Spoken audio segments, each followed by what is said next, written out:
fait à Ouagadougou le 30 septembre 2022, signé le capitaine Traoré Ibrahim. Communiqué numéro 02, peuple du Burkina Faso. Concitoyennes, concitoyens, lorsque le 24 janvier 2022, face à la dégradation continue de la situation sécuritaire, nous, officiers, sous-officiers et militaires du rang des forces armées nationales, avons décidé de prendre nos responsabilités. Nous étions tous animés d'un seul idéal, qui est la restauration de la sécurité et de l'intégrité de notre territoire. Peuple combattant du Burkina Faso, cette noble cause qui a guidé notre action anime encore la plupart d'entre nous ce jour 30 septembre 2022. Malheureusement, notre idéal commun du départ a été trahi par notre leader en la personne du lieutenant-colonel Paul-Henri Sandaogo Damiba, en qui nous avions placé toute notre confiance. En effet, la dégradation de la situation sécuritaire qui a justifié notre action a été reléguée au second plan au profit d'aventures politiques malheureuses. Loin de libérer les territoires occupés, les zones jadis paisibles sont passées sous contrôle des groupes armés terroristes. Notre vaillant peuple a assez souffert et souffre encore. Peuple du Burkina Faso, face à la dégradation continue de la situation sécuritaire, nous avons entrepris à plusieurs reprises des approches visant à recentrer la transition sur les questions sécuritaires. En effet, conscients de nos responsabilités, nous avons, de façon concertée, élaboré un programme de réorganisation de l'armée qui aurait permis d'opérationnaliser des unités combattantes à mesure de lancer des contre-offensives.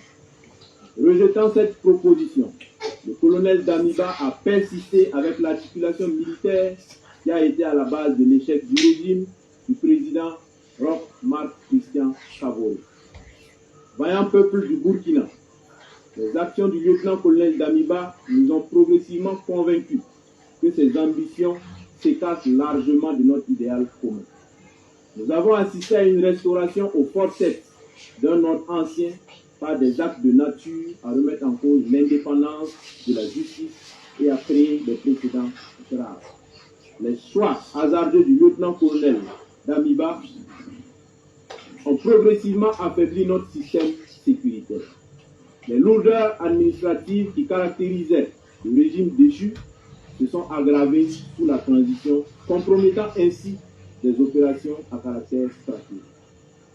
Au regard de toutes ces dérives, nous avons décidé ce jour 30 septembre 2022 de déchoir le lieutenant-colonel Damiba du pouvoir d'État afin de poursuivre notre idéal commun avec l'ensemble du peuple burkinabé, à savoir la restauration de la sécurité et l'intégrité de notre territoire.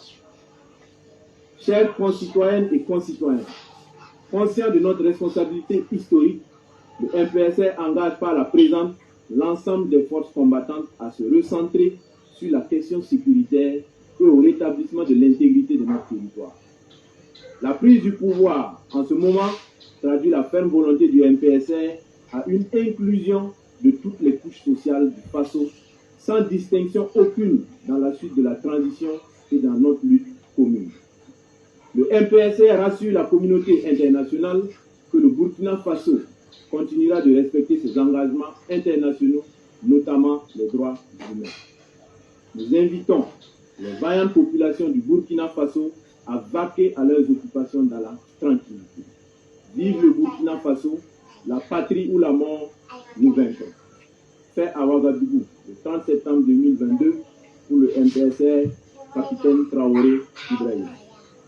Communiqué numéro 03. Peuple du Burkina Faso, concitoyennes, concitoyens, peuple combattant. Le MPSR porte à la connaissance de l'opinion nationale et internationale ce qui suit. 1. La Constitution est suspendue. 2. La charte de la transition est dissoute. 3. Le gouvernement est dissous. 4. L'Assemblée législative de transition est dissoute. 5. Les frontières terrestres et aériennes sont fermées au compter du 30 septembre 2022 à 00 h et ce jusqu'à nouvel ordre. 6. Un couvre-feu est instauré de 21 h à 05 h. 7. Toute activité politique est suspendue. 8. Toute activité des organisations de la société civile est suspendue. 9. Les forces vives de la nation seront convoquées incessamment à l'effet d'adopter une nouvelle charte de la transition et de désigner un nouveau président du Faso, civil et militaire. Fait à Ouagadougou le 30 septembre 2022, signé le capitaine Traoré Ibrahim.